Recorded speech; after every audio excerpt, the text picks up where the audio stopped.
Welcome to CARICOMP Insider, where high-tech facial recognition meets real-world intelligence.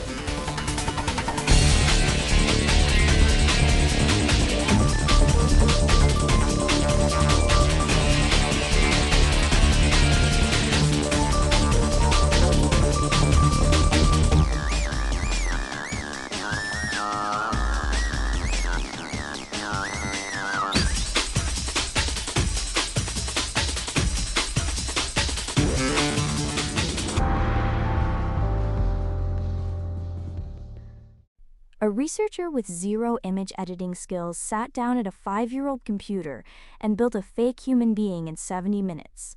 Not a throwaway bot account. A fully formed identity, with documents, employment history, and a face, polished enough to pass a job interview and clear standard identity verification. Every single checkbox said this person was real. But this person had never drawn a breath. That should unsettle you, and honestly, it should. If you've ever opened a bank account, applied for a loan, or onboarded a new hire at work, you've trusted the same systems that fake identity sailed right through.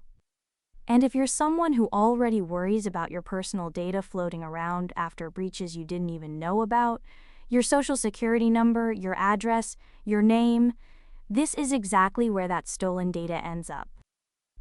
It gets stitched into a person who doesn't exist but looks, on paper, completely legitimate.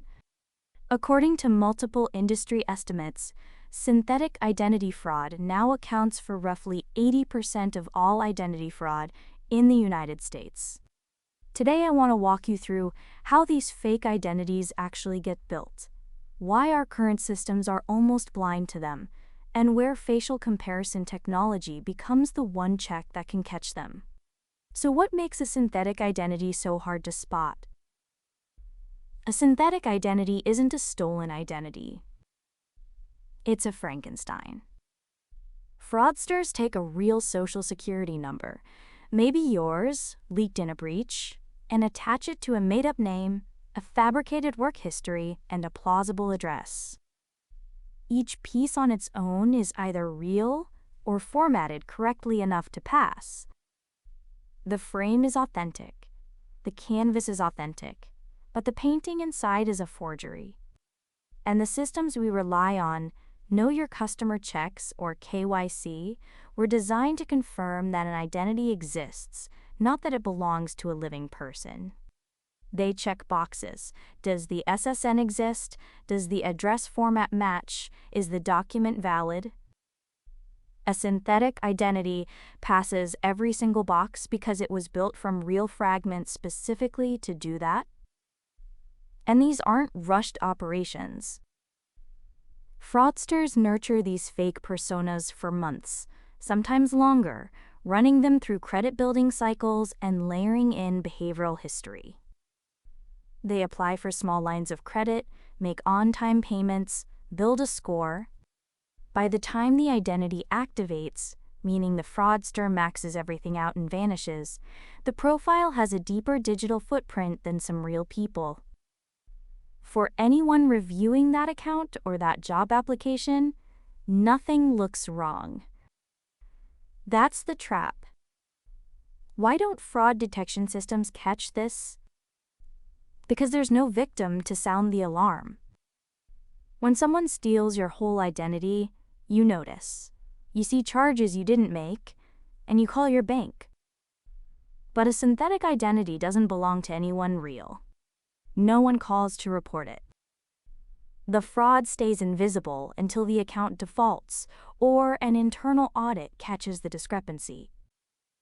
According to fraud model analyses, between 85 and 94% of synthetic identities are never flagged as high risk by existing detection systems.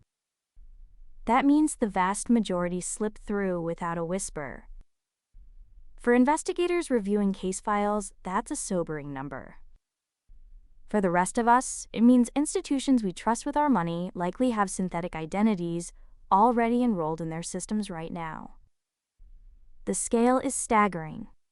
According to the LexisNexis 2026 cybercrime report, global fraud rates climbed 8%, driven largely by synthetic identity fraud and increasingly sophisticated bots. That finding came from analyzing more than 116 billion online transactions. And the financial damage is accelerating.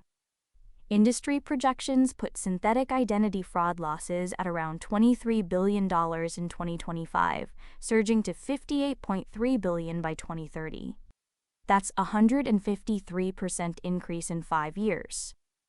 That's not a trend line, that's a cliff. Now layer in deepfakes. Even when a system requires a live video check, where you hold up your face to a camera to prove you're the person on the document, attackers are injecting AI-generated video directly into the verification stream. According to iProve, injection attacks jumped 783% in 2024. Jumio reported an 88% year-over-year rise in 2025. And this isn't just freelance criminals. According to IDME's fraud operations team, they suspended more than 130 digital wallets linked to North Korean threat actors. Wallet creation attempts from DPRK-linked actors tripled between March and November of 2025. One documented cell, just 8 people, used AI-generated headshots and doctored documents to place operatives inside Western companies. They earned $1.64 million over 3.5 years. A single pipeline they built created 135 fake personas and targeted more than 73,000 individuals. This isn't opportunistic fraud anymore, it's industrialized. And it means the person on the other side of a video interview might not be a person at all. So where does facial comparison fit? It targets the one moment a synthetic identity is most vulnerable, the activation point. That's the instant someone presents themselves live on camera, claiming to be the person on the document. Facial comparison technology does 2 things legacy KYC doesn't. First, it compares the static face on the identity document to the live face on the video. Second, it analyzes whether that live video is actually real, or whether it's been synthetically generated or digitally injected. Legacy identity verification tools simply don't analyze whether the media has been AI-generated or manipulated. That blind spot widens every time generative tools improve. Facial comparison is the light test that reveals the forgery traditional checks can't see.